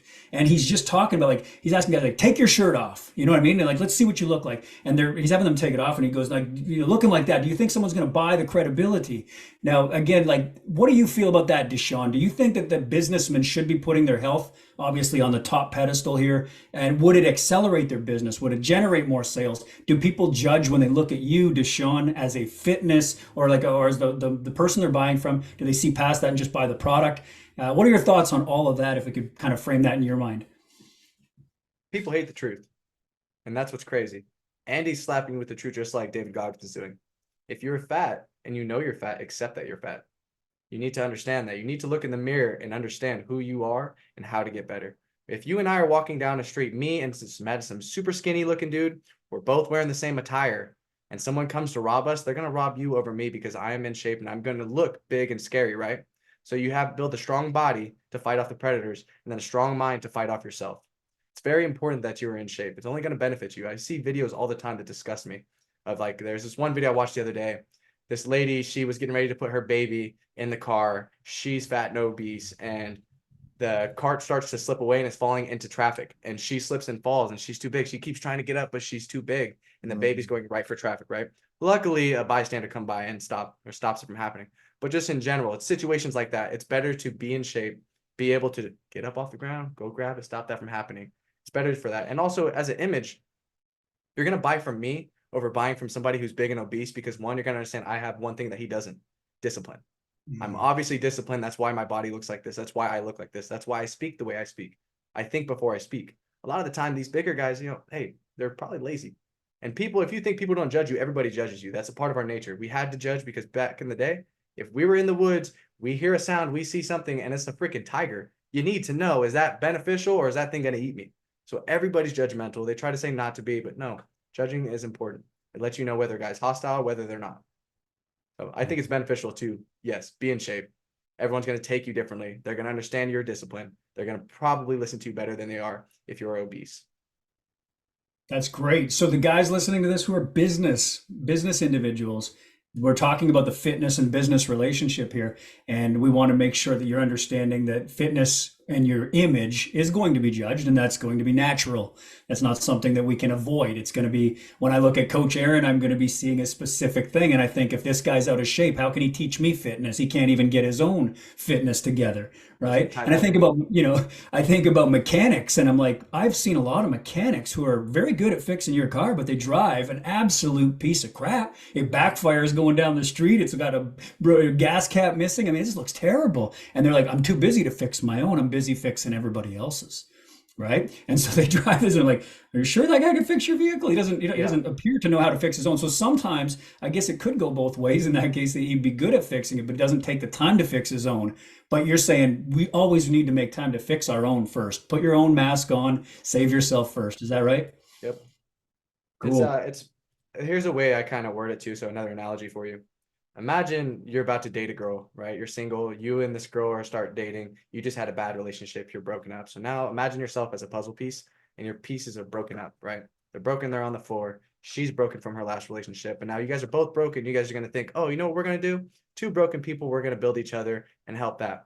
But the issue is now you're going to take puzzle pieces from her puzzle and put it on you, vice versa over here. So your puzzle never really gets put together correctly. So if you want to get into a relationship and be able to give them everything that you can offer, you need to become the best version of yourself first. You need to know who you are. Read your own owner's manual, know everything that ticks about you. So that way, when you do meet with them, you can have these tough discussions beforehand and you're not putting it on the back burner. And then what happens, you end up splitting up 10, 15 years down the road instead of having those conversations in the beginning, being set up, let them know this is my line in the sand. This is who I am. And everybody knows now. And you're not just changing. Mm, that's good. That's good. I Yeah, like that. yeah. One of the things Coach Aaron wanted to talk about today, and again, Coach Aaron, you can ask this in whatever framework you want, but there seems to be a bit of you talked about the broken puzzle pieces, and a lot of people out there are broken these days, Mm-hmm. and it seems to be becoming more of an epidemic. Like there's more and more people who are falling victim mentality. They're getting more, like there's some of them blame the government and the changes in the economy, and it's catering to a certain class of people and trying to destroy the others. And again, all that aside, what are your thoughts on why we're in this mental health crisis? Where a lot of people are feeling victim, and then for any listeners who are in that state right now, who are saying, "I want to try to be better. I'm being inspired by what you guys are talking about today, but I don't know that I could do this." Again, let's try and frame it so that there's some inspiration. Of course, that's what you do, DeShawn. You're an inspirational dude. But why do you think we're in this position for mental health and victim mentalities and struggle? And then how might we come out of that? I think we're in this problem because at the end of the day, what gets clicks on social media, what gets attention? Like we have those friends on Facebook that'll sit there and vent, "Oh my God, my day is so bad." So then what happens? You have 10 people comment on there, "Oh bro, I hope you feel better." It's just seeking attention because misery loves company. And so I think that that's what's getting attention. And that's what people are searching for is just attention. They just want to be heard. And that's a lot of the time, that's what it is, right? So a lot of the military groups, like you won't see a lot of them venting on social media. A lot of them are probably going through some things. And I call my guys on a monthly basis, at least just to check in with them. "Hey bro, how are you? How's your mental health?" I'm not afraid to ask those questions. But that's what gets attention on social media is people actually showing that, "Oh, I'm sad. Oh, I'm depressed. Look at this. This sucks." And they're just glorifying it. But have you ever read the book Law of Attraction? Yeah, absolutely. Beautiful. So by Esther Hicks, it's a great book. If you haven't read it, that's one of your first steps you should do in life. Read the book, Law of Attraction, and start focusing on that because at the end of the day, what you attract is what you're going to get, right? So it's falls into the same theory of the red car theory. Have you heard that? Yep. Good. So far. Yeah. So have you told your listeners that yet? You know what? Cover the red car theory because I don't know if we've actually covered it in a Okay. specific. We may have made an analogy reference to it, but go ahead and kind of break that down.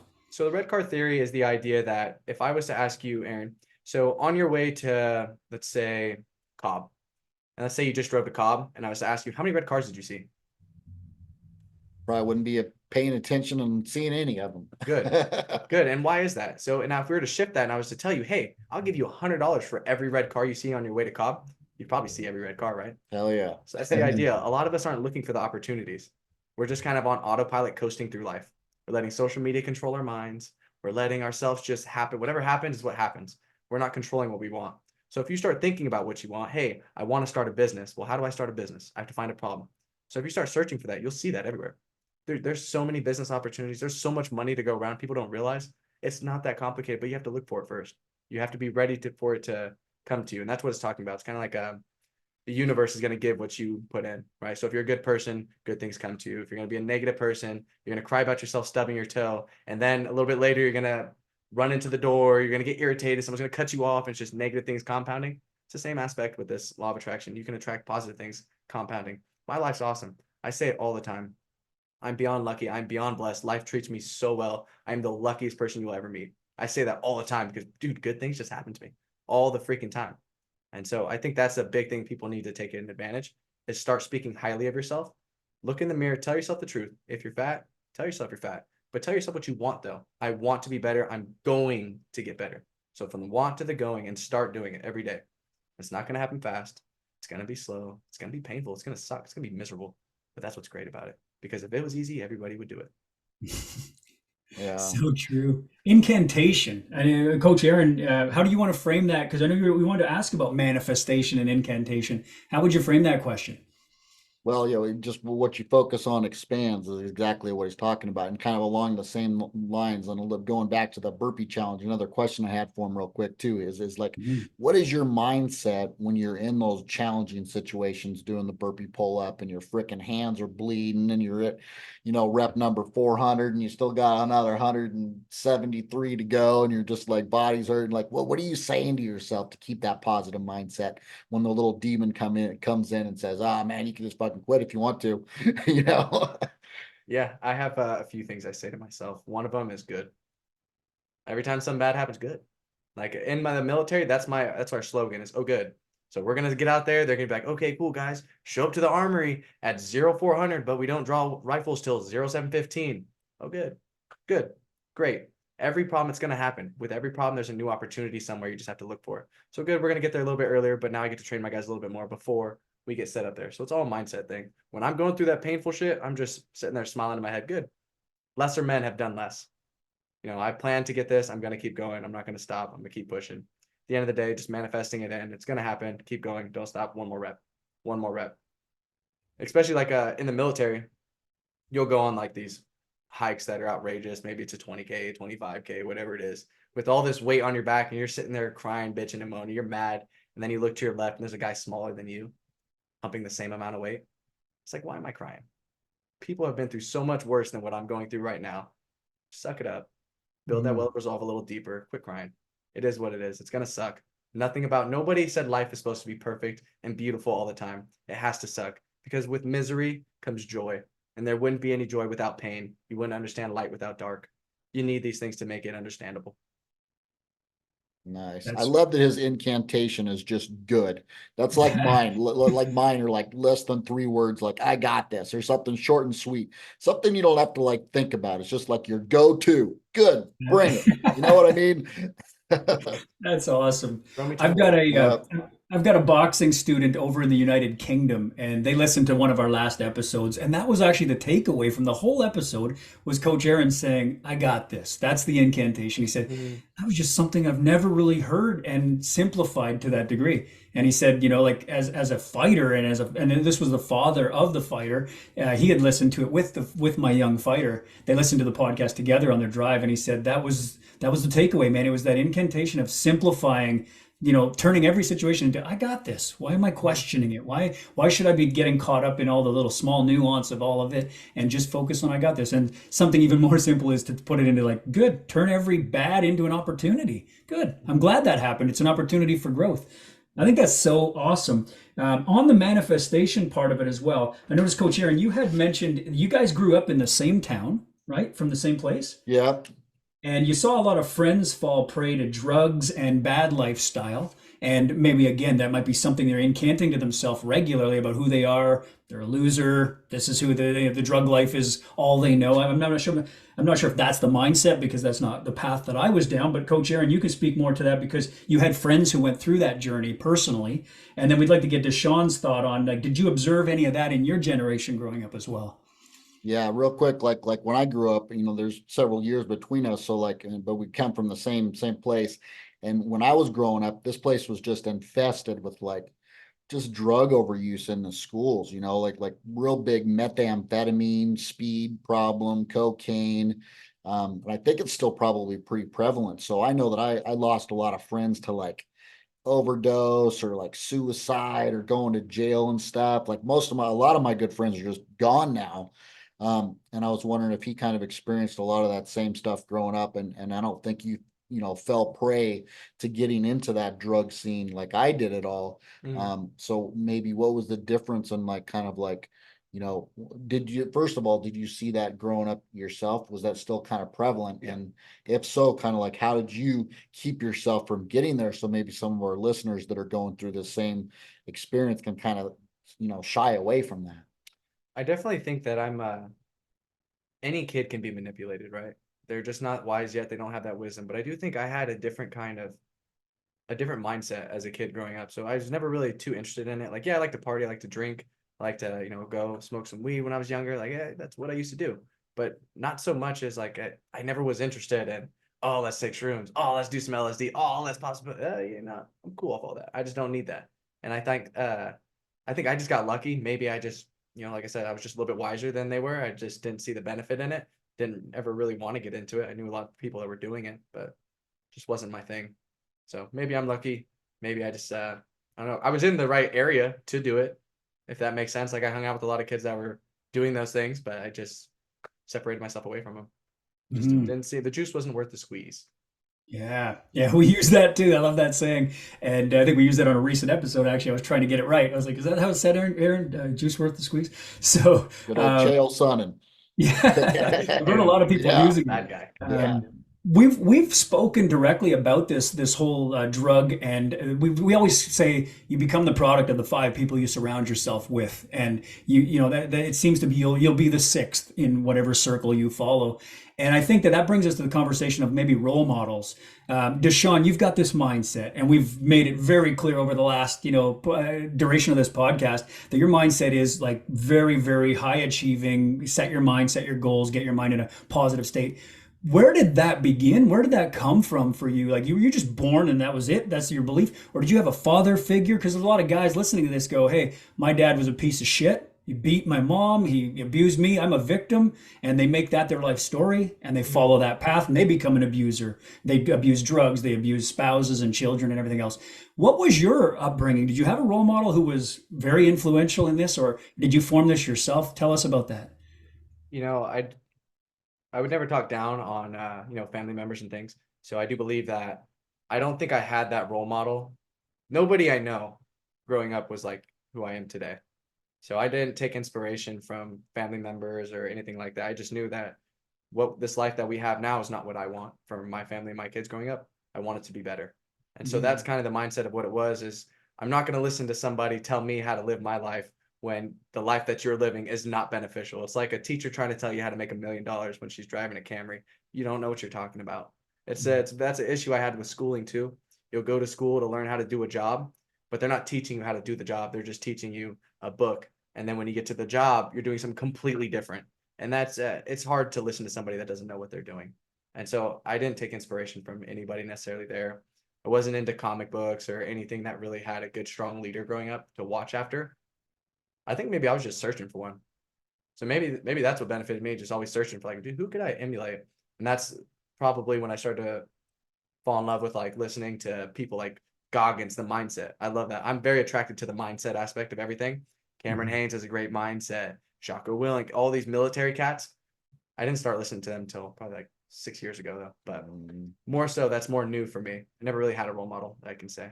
And I love that you mentioned like Esther Hicks and the law of attraction in there too, because you got like the one aspect of like, the David Goggins, but like Esther Hicks is like this totally different kind of, but she's awesome as well. Yeah. Check out the law of attraction if you haven't seen it. It's a whole different mindset. That's pretty cool. That brought to mind for me The Secret, which I think is along the same. Yeah. You guys are familiar with The Secret and all the speakers that were in there. And the idea of like attracts like, and the law of vibration and everything else. It's again, it's in the biohacking world quite a bit now as well. All of that. Again, I might get it wrong here. Is it a PMF mat that for grounding that can be used inside the house? We were talking about it. Aaron, you've got one, I think, a small mat that you can put down, and I might be wrong about it, like pulse magnetic field or whatever it is from the Earth's surface. But it's something that a person can bring into their home now if they're not able to get outside. Have you heard of that, DeShawn? Am I on the right track there with the device? Yeah, is it a PMF or an EMF? It could be EMF, It's electromagnet. Well, so the idea, they're beneficial. They're great. A lot of people are getting into it. That's not the right name. Gary Recca, right? Recca, that guy. He talks about it pretty highly, and he seems to know what he's talking about. If you hear somebody speak and they're using a lot of scientific base and they know how to talk, either they've studied learning how to talk or they probably know what the hell they're talking about. He seems to know what the hell he's talking about. So I like to follow him and what he's talking about. Seems to be beneficial, everything with it. I don't know the full studies. I just did a quick little brief run over them, heard about them, looked into them, haven't purchased one. Do I plan on purchasing one? Yes, in the future, I probably will. But I also think it's more beneficial for those who live like in cities and can't get outside and actually put their feet on the ground. So I think that was the idea for making him officially. Yeah. Cool. One of the other things, and again, we really focus on health and nutrition on our podcast to help guys bring the best out of themselves. And we've been talking about business role models. One of the guys who seems to be maximizing the business model and maximizing a hell of a fitness model as well, physique-wise, is Alex Hormozi. I'd like to hear your take on business and fitness, Hormozi style, and how you relate in feeling like, do you follow that type of method? What are your likes or dislikes about that? Yeah, I think once again, so every person that you've mentioned today, I listen to. I'm full force. Like most of my time, I don't listen to music. If I do, it's because I'm in the car with my wife and she doesn't like to listen to podcasts or audibles all day. And so that's what I listen to. And Alex Hormozi is one of those guys. Like I just finished his book, Gym Hacks or Gym Secrets. I think it's Gym Hacks. Secrets, yeah. Or Gym Launch. Thank you. That's what it is. Gym Launch. So I just finished that book. Great book. He's wise. He's obviously knows what he's talking about. He's making a lot of money. He's doing it all correctly. He's not an idiot. And the way he speaks is he's telling the truth. And too many people want to be kissed with a lie than slapped with the truth. And just freaking eat it, man. It is what it is. Accept it. He's telling the truth. He's telling you what to do. Listen and do it. The people, they give you this blueprint. You hear it. So this is the issue. Is a lot of fat people, for example, I rip fat people all the time because it bothers me. When you ask me how to get in shape, you know what to do. You just choose not to. You know, don't eat at McDonald's. Why are you at McDonald's? These are the issue. Everybody knows what to do, but they don't do it. So that's your discipline. It's not intact. He talks a lot about discipline as well. Just do it, man. That's awesome. Coach Aaron and I have done some work with the Hormozi stuff as well. Like, so we're using that in our business as well. And recently we've got the school platform and things that Coach Aaron's been working with. So I wanted to kind of ask about that because it crosses over business and fitness. And he seems to be another one you want to surround yourself with who's at the top of the game, right? So many people have stolen his material, his style of, Instagram and everything else. But there's so many aspects to the journey, and he's obviously come a long way with the whole gym launch thing. I like your line in there. You said, kissed with a lie rather than slapped with the truth. Where'd you get that from? Is that something you came up with, or was that something you heard? A lot of what I say and hear and do, I don't know if I made it up. My brain is like, there's so much in here. I don't know where it came from. It could have been, I could have read it from somewhere. It's probably a quote from somebody, to be honest. And I'm not giving them the credit I should be, but I could have made it up. I don't know. But for the sake of the argument, I guess I made it up. Yeah. I don't know. Cool. That's funny because the reason I asked it that way is because Aaron and I say this all the time. When you work with us as coaches, you're working with all the coaches we've ever worked with. So you're making an investment. And again, I like that you framed it earlier as well, DeShawn, with about, return on investment, the ROI. The investment is in saving time and speeding up the process, getting to that result a lot faster, because people who say, I don't have time, that's what you need more of than going to invest to save time. Working with a coach, though, you get the value of all the coaches they've worked with, all the books they've read that you don't have to go read, all the podcasts they've listened to, hours upon hours that you don't have to go listen to, right? And so when I asked you that question, that's kind of what I was listening for was, did you come up with that yourself, or is that something that you may have created in a collection of 7 different coaches you heard from? And when you say that to me, I get that one thing from you in a second, and I'm like, this is genius. Kissed with a lie rather than slapped with the truth. That's amazing. But that might be a compilation of 7 different coaches you've worked with or listened to, right? And that's how valuable saving time is right there. That took me a second to hear that, right? And that's why I say when Aaron speaks, I'm listening because he's got so many coaches he's worked with. And when I speak, same thing. We want to bring that value in one person, speaker, and hear, thousands of great speakers before them. So I think that was super cool that when you didn't even know if you created that or if it's something you heard, it's hard to give credit because a lot of times we do form, things that we've collected into one statement and you become the guy who said it. So when Aaron, earlier, you made a comment about the person you heard that saying from about the juice is worth the squeeze, Chael Sonnen, right? I heard that from something in one of the Andy Elliott things. And where did you get it from, DeShawn? Once again, what I'm listening to is insane. I have tons of books on Audible, and I'm constantly bouncing back and forth between them. Podcasts, I'm listening to at least like 12 people, and then same with just everywhere, YouTube, wherever. So I have no idea. I feel bad because I wish I did know. I love this though, because this is the proof that it's all an accumulation of surrounding yourself with greatness, and you're going to hear that message from multiple different sources. And if, like you said earlier, if it's the wife trying to hear it from you, she's not going to hear it. No. If she hears it from Aaron, she'll hear it. And this goes for all of us. We have a tendency to listen to people we really connect with, and that's it. And not to say that your wife doesn't connect with you, but there's something to be said about the fact that they just don't believe it when it comes from you. You're just, what do they say? You can't be a something in your own village. You can't be a Big fish. yeah, kind of like a soothsayer, or a person who knows it all, an expert, or I can't remember the exact quote, but in your own village, you're just known as DeShawn. In your own village, you're just Aaron. And you leave the village and you're the top speaker in the world. All of a sudden, everybody wants to hear from you, but in your own village, you can't be that person. That's kind of like that frame of doing that and speaking to your relatives or your loved ones. A lot of times they won't listen to you. So guys, listen to the podcast. If you've been told you need to get fit and healthy and you're hearing this for the first time because someone else told you to be here, then we want to make sure that you're obviously becoming a subscriber, listening to the show. Share this show if you have a friend who needs to hear DeShawn's message today or needs to get more information from Coach Aaron and myself. As we continue to put the message out there to guys across the world, we want to make sure that everybody's sharing this podcast and helping us grow, but also getting the right message out there to the world. And you're collecting greatness from two coaches and guests like DeShawn today, who have heard from multiple coaches before them. And you're getting a chance to invest all of that into one amount of time you're investing right now. Yeah, I like you're saying you're consolidating decades into days, is I think how you usually put it. You're getting all the information that's in DeShawn's head and our head, and that's just taken over years and years and thousands of podcasts and hours, and watching one episode and taking away just a dozen golden nuggets from it. Mm-hmm. That's the wrong fact. Room. My bad. I think you're in the wrong room if you're not with people that are smarter than you, and you're not hanging out with people that you could learn from. Mm-hmm.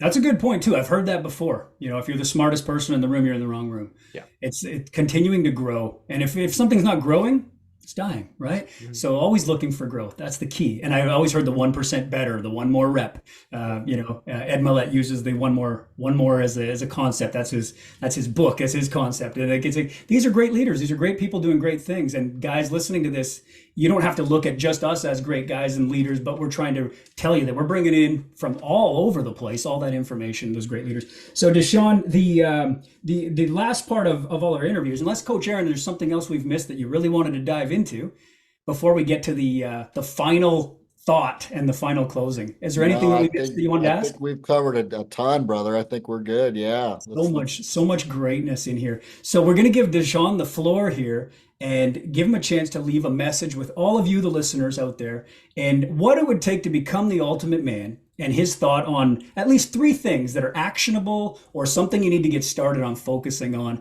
So frame the ultimate man out there. What would he look like to you? And what would the vision be so that every guy out there can start working towards this? And the three things they'll need to be doing and focusing on. What is it going to be? You take the floor, my man, and run with it and leave a message to the world that'll be here forever. I have a couple messages for you guys. 1, be the man you needed growing up in life. That should be what you're striving to be, the man you needed. So that way, when you have kids, you can give that to them because that's what you needed growing up, right? So that's 1. 2, I'm going to leave with something that I talked with one of my mentors that I'm being mentored by right now. And he says, use the 4 F's in life, right? So imagine a car with 4 tires, and each tire is going to be equivalent to 1 F. So 1 will be your finance, your fitness, your family, and it's finance, fitness, family, and faith. So all 4 of those. If you have all 4 of those in a line, your car can drive smoothly. But if all 4 of these aren't being worked on, and you don't know, like let's say you're falling off on your fitness, you're starting to get fat, well, now you need to change your tire because your car's not going to move. So you have to make sure all 4 of these are always in a line. So make sure you're always allocating time to your family, to your fitness. You need to focus on you, to your finances, because without money, probably going to be kind of tough, right? So you have to make sure all 4 of these are always in a line. And those are the 4 things you focus on, are the 4 F's: faith, family, finance, and fitness. Faith doesn't have to be within a religion either. That could be just having faith in yourself and the people around you and helping uplift the community with you. That's my parting message. Love it. Let that sink in, gentlemen listening to the call right now. Write it down: finance, fitness, family, faith, the 4 F's. And I love that it's an analogy too, man. That sits with me, right? I picture the vehicle, I picture the 4 tires. Love that. And, so here, and again, just leaving that thought, when one tire blows out, you don't get out and slash the other 3 and give up, right? You go and you repair that tire, get back on the road. Yeah. Too many guys, I think, give up when one tire blows out. I love that you framed it that way. That's awesome.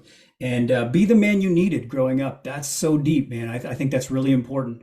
Aaron, you probably resonate with that as well. I know I did. We always look for a role model early. We talked about all of our role models in previous episodes. And today we talked about role model fighters, people we align with. We saw ourselves in them. What a great episode, gentlemen. I love this, man. And I hope that the guys listening to this enjoyed the episode as much as I did. It's just incredible to get guests like you on here, DeShawn. We're super stoked about when you get back from your next deployment and you're, getting into the political world, if that's the way you choose to go and you're running for politics. I mean, or you're tackling the next Guinness record, going at it again. 573, you can do it. You already proved you can do it. On your day, you're going to do it, and we're going to be there to watch that. That's so badass, man. Absolutely. I'm a fan. I'm looking forward to following on your Instagram. Coach Aaron, final thoughts in regards to the Ultimate Man podcast. What should our listeners be looking for and listening for? Yeah, I would just like to say it's been a pleasure watching this kid grow up from just a young gun to the fine young man that he is now. And he's got a great message that he shared with all of our listeners today. I would really watch this, take some notes, gentlemen, and start applying the stuff that he's been just, harping on, because it's a true story. He's a living example of, working hard and putting in the due diligence that it takes to become, the ultimate version of yourself. And like you said, you're going to have your setbacks. You're not going to make all of the records that you want to get, but you're just going to come back stronger the next time. You're going to learn from it. So thank you for sharing today, brother. And it was a pleasure, man. Thank you. I appreciate you guys. This is an awesome podcast. The idea behind it, everything to do with it is beautiful. I learned a lot too. I'm definitely stealing your verbiage, decades into days. I thought that was cool as hell. Yeah. That's fire. Yeah. Putting that in the notebook. So I was That's taking awesome. notes too while we were speaking. Totally. Yeah. 2 that I live by is turn your mess into a message and turn decades into days. Those are really important. I live by those. I think they're really valuable. But again, your closing statements just really put something brand new on my plate here, the 4F. I think that's super cool. And I love that the be the man you needed growing up. And I think we want to be that for the people in our lives as well. So I saw Aaron had Mama Joe on a workout there the other day. So shout out to Mama Joe, who's out there listening to our podcast each week. And man, it's just been a pleasure. I hope that we get to do a part 2 of this when you go and tackle your next big, goal out there, big achievement. Definitely, yeah. Love to do this again. Absolutely. Okay, well, we always end each episode where we bring our listeners back in and we interact, because that's something we like to do. We like to be real, we like to be open book honest with you, and we like to include you. So gentlemen out there around the world, you're looking at your phone, you're looking at your laptop, or wherever you're watching your favorite podcast right now, and we want you to take your fist and bring it in. Yeah. Yeah, boys.